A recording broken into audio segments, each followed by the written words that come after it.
Well, firstly, I'm not a good dancer. I think I'm one of the worst dancers certainly I've met.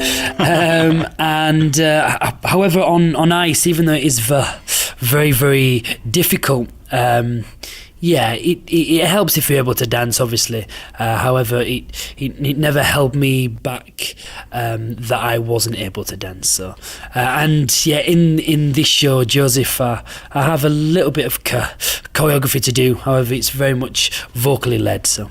And the other thing about this show is it's a personality role where you can kind of make it your own. I mean, you've taken over from Lee Mead and he kind of recreated it with winning the TV show, and now it's you. It's a chance for you to put your mark on it, isn't it? Sure. The directors have really let me have fun with the role as well and bring my own elements to the show. There's certain things that I have to do, like wear a wig, so it's in keeping with the times then and things like that, and the loincloth, which scared me to death when I first saw it. However, they have really been allowed me to be free with the part and allow me to add my own personality traits into it. I was thinking about trying on a loincloth, and then I thought I'd look like I was modelling for scatter cushions. How physically in shape have you had to get to do this role? Very, very in shape. If you look over there, you can see my weights. I've actually been in the gym every day,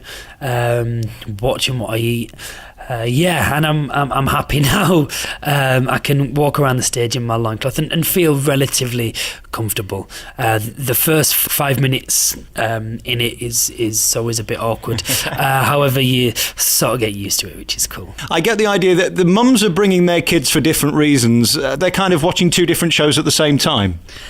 I'm able to imagine that, yeah.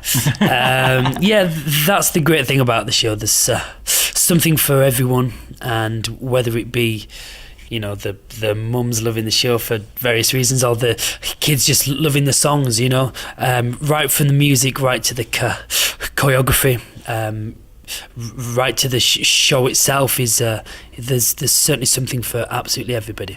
I've great admiration for you because you're a fighter, you're a guy who keeps in the business, and it's not easy to get these roles, it's not easy to get a gig anywhere. You went quiet for a bit and now you've come back. It's so admirable. There must have been a moment when you thought, is it over?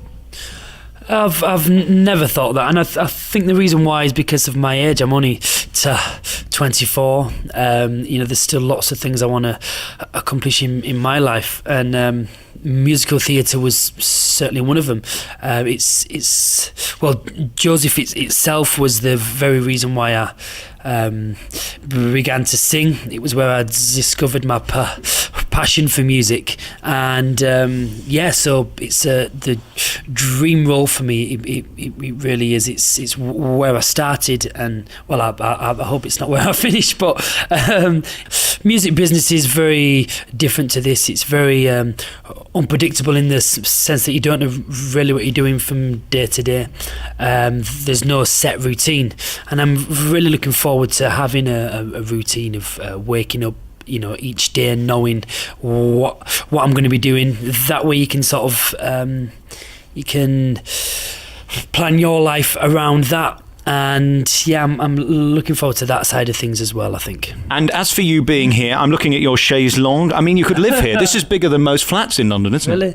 Well, I've only just moved in. I've got a whole bag of things there. I'm going to add to it lots of nice smelling candles, and I'm changing the curtains. I think it's fairly bare. I will make it like my home, I think. Yeah. It must be nice for you at this point to think actual proper theatre now regard me as an old pro. It's really nice just to work with really talented people, right from the musicians, everyone on stage, all the ensemble, all the the brothers and all the girls, and right down to the kids in the show. Everyone's really able to sing well, and that's a great feeling as well. I'm not working with amateurs here. I'm working with real West End stars, and all of them are able to do the part that I'm doing, and so it's keeps me on my toes. It's the first time in a long time I've had to sort of really sing, and have a little bit of training for that. Is it still a great thrill when you walk down the Strand and you see the big billboards and your face is all over it? How does that feel? Yeah, it's a nice feeling, I must admit. You know, I think the posters go up on the tube very, very soon, and yeah, you know, that'll be a lovely feeling when I see that too. It's not something I thrive on. However, yeah, it feels nice. You know, certainly in this climate and what's happening in the world right now, it's nice to be in a show like this, you know, and to be doing well. But the problem is when you're in a theatre, the punters know where you have to come in and where you have to go out. Do you enjoy that? Because I know you're quite shy as a person, really. I know when I've interviewed you before, you don't really get involved in all the showbiz nonsense. But in theatre, they know where they can find you. Is that exciting to see your punters every night? Yeah, I love meeting people, you know. I've always kept a very...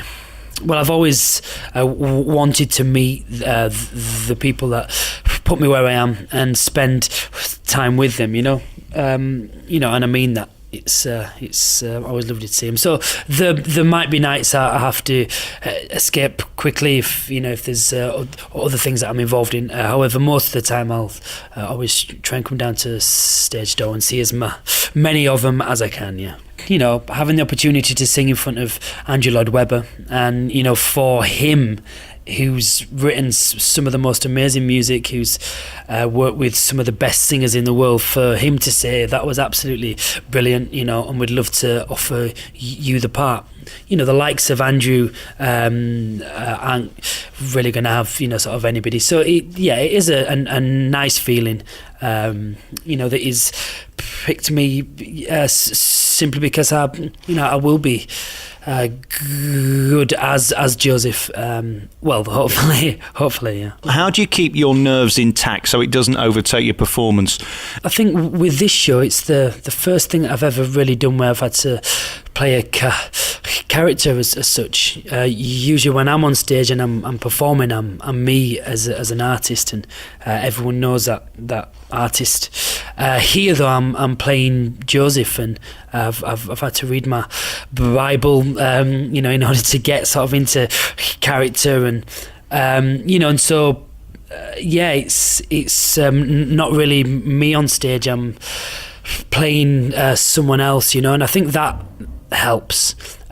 Sure, I'll be nervous for the first few nights and while I find my feet. However, you know, I am in it for 6 months. I'm sure I'll start to feel a lot more comfortable after a few weeks go by. Well, again, if you can stand in front of the Lord and sing it and have his approval, I don't think you've got to worry about the likes of me, have you really?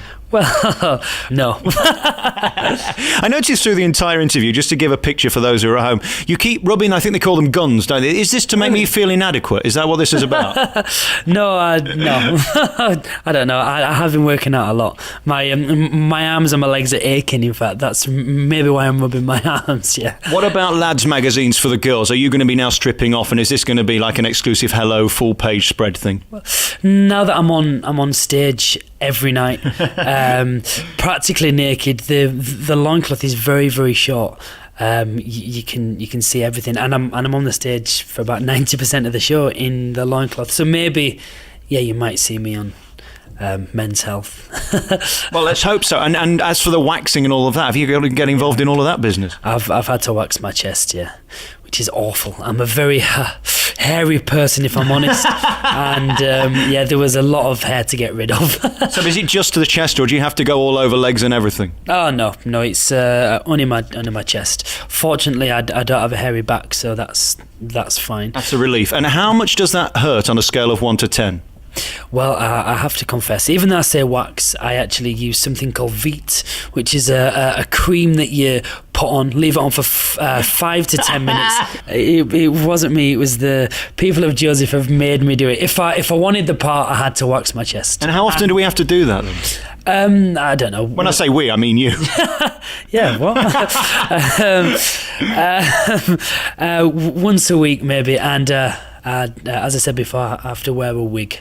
Yeah, so I look like a completely different person on stage. And do you have to man tan as well? Yeah, I've had the occasional sunbed, and I've recently found out they have a spray tan machine here. So watch out. You'll see me looking rather orange, I'm sure, very, very soon. Bathe in creosote and then you'll look like Dale Winton. Oh, hopefully not. It's a way forward. Gareth Gates, it's always nice to talk to you because you're just you, and that's what's nice, and that's why the ladies like you. Is there any better feeling, because I've said this to you before and I'm going to come back to it, having ladies like you? Because when you look like me, you don't really get that. I'm sure you have your fair share, mate. I'm a married man now and happy, and even though I am married, it's always lovely to have that attention, and naturally, and it feels great when you're on the stage and everyone's shouting your name and screaming. Is it a double-edged sword for Mrs. Gates? Is she happy in the one way that you're looking delicious, but on the other that other people are now interested? She's fine with it. We're both very comfortable in our relationship. So it's good. All right, I'm going to leave you in peace now because you've got a lot to rehearse for. Thank you so much for talking to me. It's always nice, and good luck in Joseph and the Amazing Technicolor Dreamcoat. It's on here at the Adelphi in the West End of London, and you've got a tremendous voice. It's so nice to see you back at the top. Thank you for talking to me. Thank you very much, Alex. Thanks, mate.